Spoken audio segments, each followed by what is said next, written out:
What's up, everybody? It's your boy, MrR3d, and I know it's been quite a mad minute since I even put up anything on NGT. You know, everybody's been enjoying the holidays, and I hope everyone's had a good Christmas and all that good stuff. Gave out the present to the kid for my little contest. Yes, I didn't display his YouTube name because he didn't want to get spammed with messages, which is cool. But his name was, I think his name was Chris. So Chris, congrats to you once again. And I hope you enjoy your game. The game you wanted was Black Ops, coincidentally, so that's all good. Good engraving and stuff. I enjoyed my holidays personally, you know, time spent well with my family. Got me a pair of shoes because that's what black people do. They get shoes for Christmas. And I got some colognes because, you know, I like to smell good, not like some cheese. And you know, ate a lot of leftovers. You know, I hate leftovers. Leftovers last so freaking long, and people refuse to make anything new until you eat all these freaking leftovers. It's just like you eat the same turkey, the same ham, all this crap all the time, every day till it's all gone, and then you can finally eat. It makes you just want to wish you could just order a pizza or something after a while. But yeah, I guess once you're making a big holiday dinner and stuff and you don't have that many people eating, then of course you're going to want people to finish it before getting something new, right? So be sure to share your holiday stories with me, you know, any past holiday stories. I'm actually kind of interested because for me, I really never, when I ask someone how their holiday is going, I always get the same spell. Oh, you know, my holiday was good. My holiday was great, you know, it was good, you know. I mean, I actually want to know what happened, what y'all did, any funny stories or anything, you know. Just let me know. I do read comments because I'm not a nice person, and I do enjoy everybody that does. I do appreciate, I don't enjoy, I appreciate everyone that takes the time out of their time. I know you only have 24 hours in your day to watch a video, and you just so happen to choose one of my videos to fill up that time. For that, I appreciate your time, and I hope that you're entertained and you're educated by any content that I put out there. And I'm happy. I love posting on this site, and I'm thanking NGT for bringing me closer to my goal of 1,000 subscribers. And I'm not sure by the time this is posted now will I have that 1,000, but my goal is to have 1,000 by January 1st, 2011. And right now I'm sitting around 940 subs, so hopefully I make that goal. If not, let's just keep pushing forward and see what we can do. Alright, so I think I put off the, talking about the gameplay long enough, so let's get back into this. Of course, if you don't know, this is my Demolition Tactics series where I go over Demolition and share some tips and hints on how to do well on the map that I play on.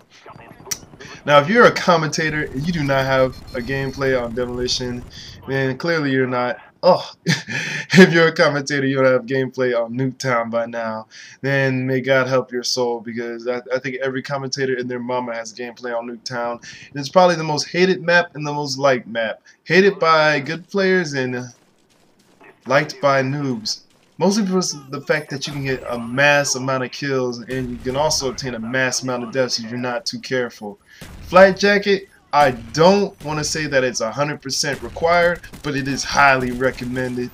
When I first played Nuketown, I got naded so many times by just random nades out of nowhere. Of course, when you first play this map, you don't really know what's going on, but at the same time, yeah, those nades were getting a little excessive. There's a lot of nade spots. You can pretty much nade this whole open area with a nade. So Flight Jacket's a really good perk to use here. I actually got Flight Jacket Pro in, well, I want to say in one match rather. I already did all the bombs, but I threw all the tossback grenades and all that stuff, and I got Flight Jacket Pro in one match from Nuketown. So I think that should tell you how good Flight Jacket is in this map.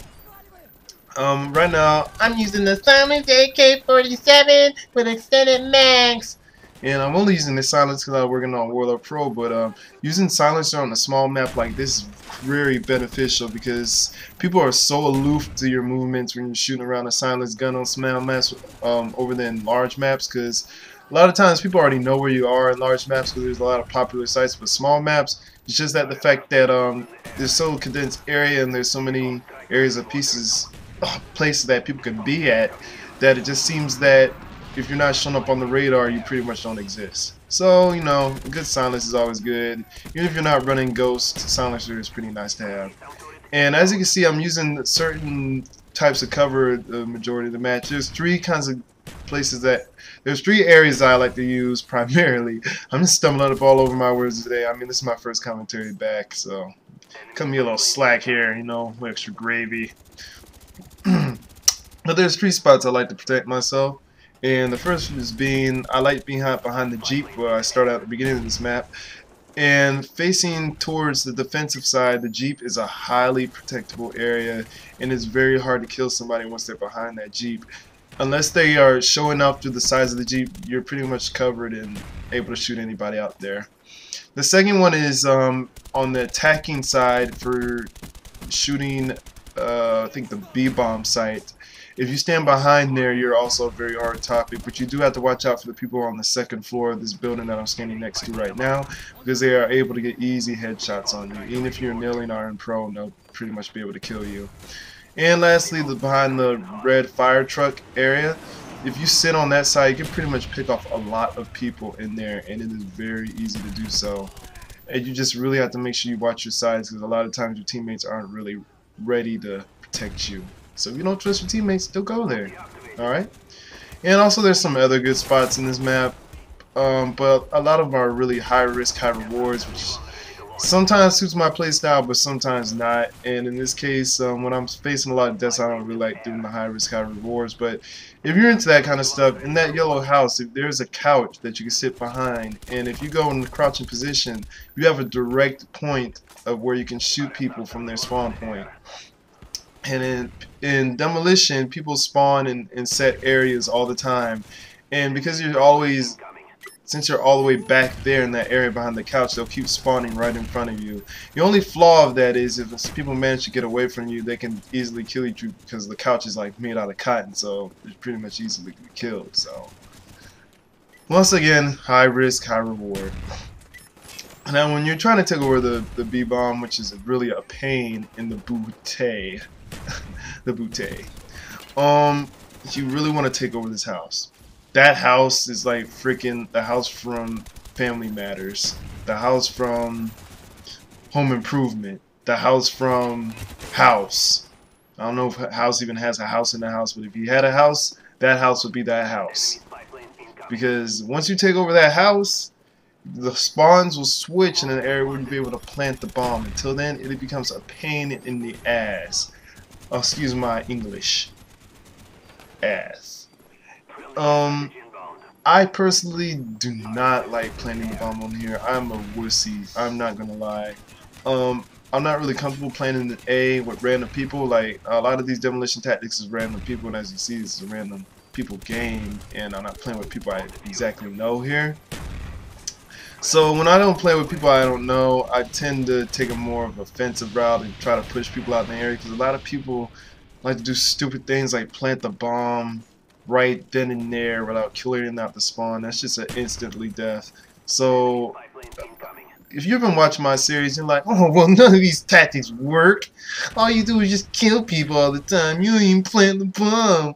And you make all these kills, but you killing people. It's like, okay, I'm not gonna go out my way and try to plant the bomb and die, because people aren't gonna watch my back in a group of randoms. A lot of times you see these demolition tactics series, these are primarily for like one person to do. And of course you can use it with a group. Preferably you want at least a party of 3 to 4 people. Party of 3 or 4 people can pretty much kind of carry the team. Even when you're facing a full party of 6, you can somewhat carry it. But if you're joining by yourself, you really want to go for more of a kill horish thing. And I don't really say kill horish, but more so you want to just drive off the enemy spawn from a bomb site. Because you really can't trust random teammates, to be honest with you. I think that's obvious, especially with the influx of Christmas kids not knowing what they're doing. A lot of times I've seen people 3 people ran up to the bomb, all trying to plant the bomb at the same time. This guy really wants me, dang. Friggin' shot 2 nude tubes, his jingle bells, and a Fruit Loops through the window.